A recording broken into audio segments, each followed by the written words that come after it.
Yeah, just blew everything up.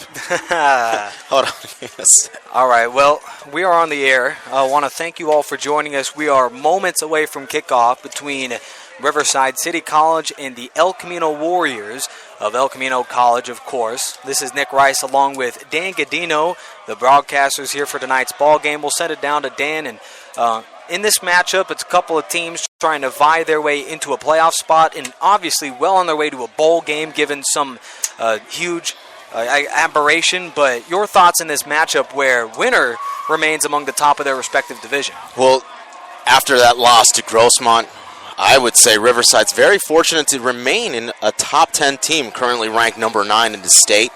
El Camino themselves find themselves at number 18, so still sticking around in the top 25. The biggest thing for concern is keeping drives going. Riverside doing very poorly on third down efficiency. I mean, they're only doing 29% on third downs, so it's something they have to work on today. And it translates into scoring points. I mean, this is a team that's 87% in the red zone. Mm-hmm. That's pretty good. 13 of 15 in the red zone. So if they're able to sustain drives and keep going on third downs, getting those first downs, this is a team that could put up points. What's amazing is that I talked to Tom Kraft throughout the week, and he mentioned that last week against Grossmont College, that was a ball game where that offense could have set some big JUCO records in that matchup, but the turnovers were a big concern. They were 8 of them, 5 fumbles, 3 interceptions. You can't have that. You could never have a game like that. I mean, they're so lucky. They're so lucky to even lose by 10 in that one. I mean, 38-28. Yeah.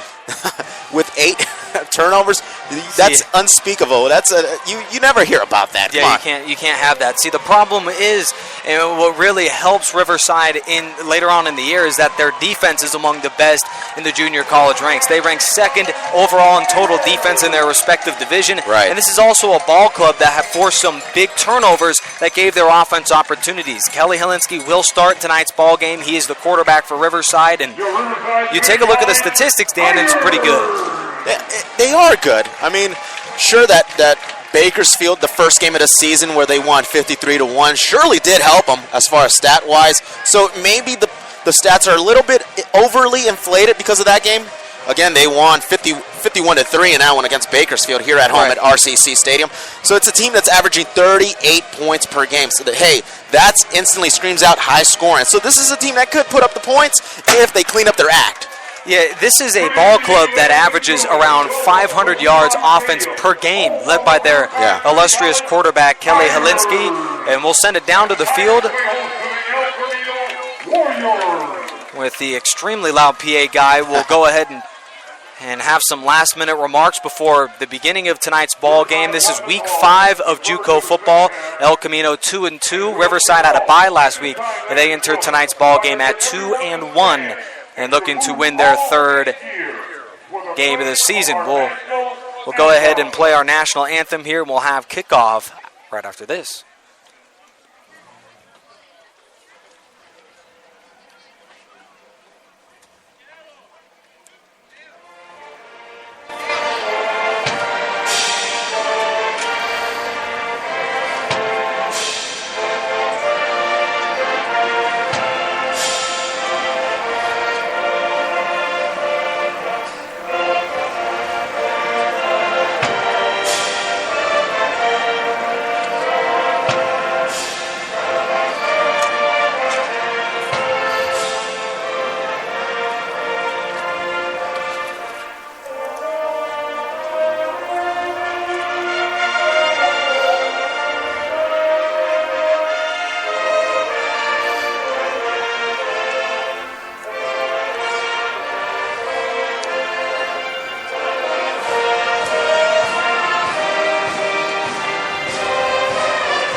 Welcome back to Wheelock Stadium. It's a matchup between Riverside and El Camino. Dress rehearsal is over here, Dan. This time, it's down to business as conference play begins.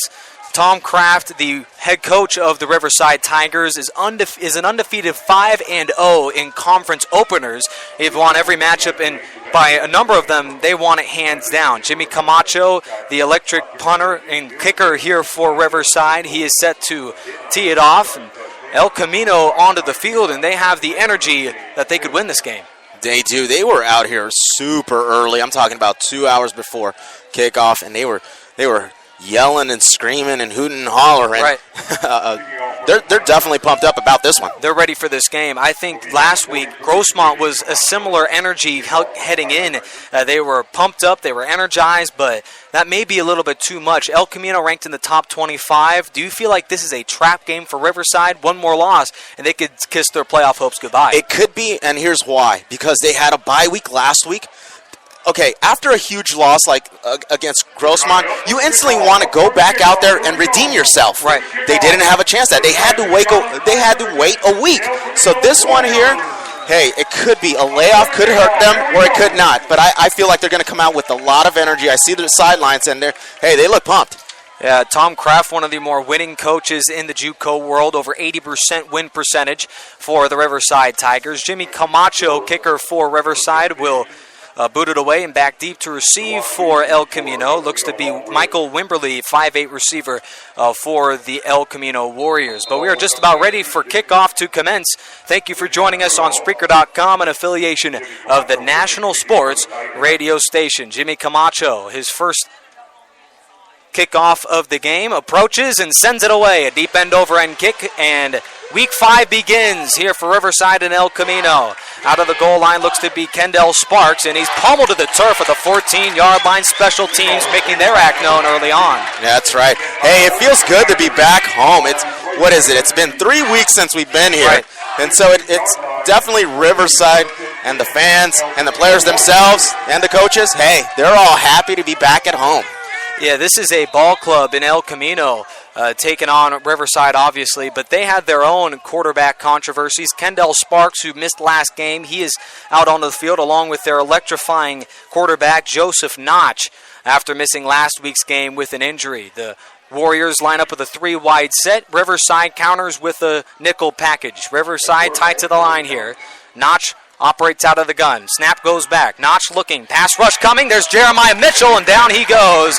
The Marshall commit swallows him up. It's the 3rd sack of the season by Mitchell and a loss of 4. Although the sack will be credited to the defensive lineman, that right there is what's called a coverage sack. Nobody open there. Hey, Notch had to step up, and he stepped up into a tackle. Yeah, Mickey Fangatua, another man who will be credited with the tackle behind the line of scrimmage. Fangatua and Mitchell have combined for a solid 1-2 punch with 5 sacks combined for that unit this season. Shotgun snap and a handoff to Kendall Sparks on a delay. And Jonah Moy, another stud for Riverside, teams up on the top tackle after a loss of 1. Jonah Moy right there with the great vision, understanding the play, that the delay is a possibility. On a 2nd and long, that's always an option for the run there. Warriors will operate out of a 3-wide set. Devontae Jenkins, Davian Goodall, and Michael Simmons are the 3 wide receivers. This team averages a measly 230 yards passing per game, and they're going to need it on 3rd down and 12. They need the 30 to move the chain. Shotgun snap, Notch looking, pass rush coming, hoisted in the air, and it's incomplete. Headed sideline to Simmons, and that'll be a 3-and-out forced by the Tigers. Hey, this defensive line is coming out fired up, and right there, again, getting to the quarterback and causing some havoc right there. Incomplete pass to the near side, trying to come out with a out pattern, but well overthrown there. Well, Notch has been facing pressure basically since the kickoff in this football game. I mean, yeah. Notch has not faced as dominant of a defense. The Tigers, outside of those points off of turnovers, right, they were about as dominant as any in that game against Grossmont. No score here, 13:41 to go first quarter. Kick is high and away. Michael Stallone will let it hop, and it takes a favorable El Camino bounce into enemy territory at the 48-yard line. Riverside takes over, and they look to put on points on the scoreboard first. Yeah. Your thoughts about Isaac Whitney and his big game last week? Isaac Whitney was a standout star last week, converting how many touchdowns? 2 touchdowns. 2 touchdowns. But my key to the game for Riverside on offense is get that run game going, only averaging 2 yards per pop. And it's not like they haven't tried. I mean, they've only passed for 101 times and rushed 97. That indicates balance to me. It's balance, but they operate out of the Wildcat. They've been practicing that this week. Nicholas King hands off to Denzel Foster on a delay. And just as you mentioned there, Dan, a 5-yard pickup on first down. It's not conventional, but it makes you into a second and short. Yeah, and I noticed Helinski's not out there. It's number 17, Nicholas King, the sophomore from Westchester High. And King will hand off to his backup running back. That'll be Christopher Anderson, and he picks up blocks after a gain of 2. Helinski's still on the sideline. Your thoughts? I am very surprised, but it could have been last week's debacle. I mean, himself having about 5 turnovers. He had 3 for sure, 3 interceptions, and he was, I know for a fact, he had 2 fumbles, so 5 out of them is too much, and that could have cost him his job. Well, it didn't stop him from getting his first offer at the NCAA level. Kelly Helinski received a Maryland University scholarship. 3rd and 3, though, he's out of the game. It's Nicholas King, the backup tight end or quarterback off a 4-wide set. King looking, hesitates, and slings it over the middle and looking for his intended target. That's Jermel Walker, incomplete. 4th down. Nicholas King, still a man that has some upside, but not a good pass on that one. Right there, Nicholas King going up to his wide receiver after that play, and they weren't on the same page. And Nicholas King did a little double fake, a little hesitation in that pass, and that's exactly what caused the incomplete pass. Well, Devin Christie is back deep to receive this Jimmy Camacho punt. 12:26 to go, no score here at Wheelock Stadium. Both teams have 1 possession. And the Tigers and Warriors respectively go 3 and out. A nice little flip-flopping a series there. Deep end over end kick. Zamora angles it towards the sideline. It'll take a bounce out of bounds at the 9. Impressive punt. Special teams continuing to help the Tigers out in this game. Right. Going back to the quarterback situation for Riverside, I think it's something we need to bring up a little bit more. This year, just like El Camino, they've used 3 quarterbacks now. Nicholas King being the 3rd one. I would have never thought. So I'm super surprised that that's occurring right now.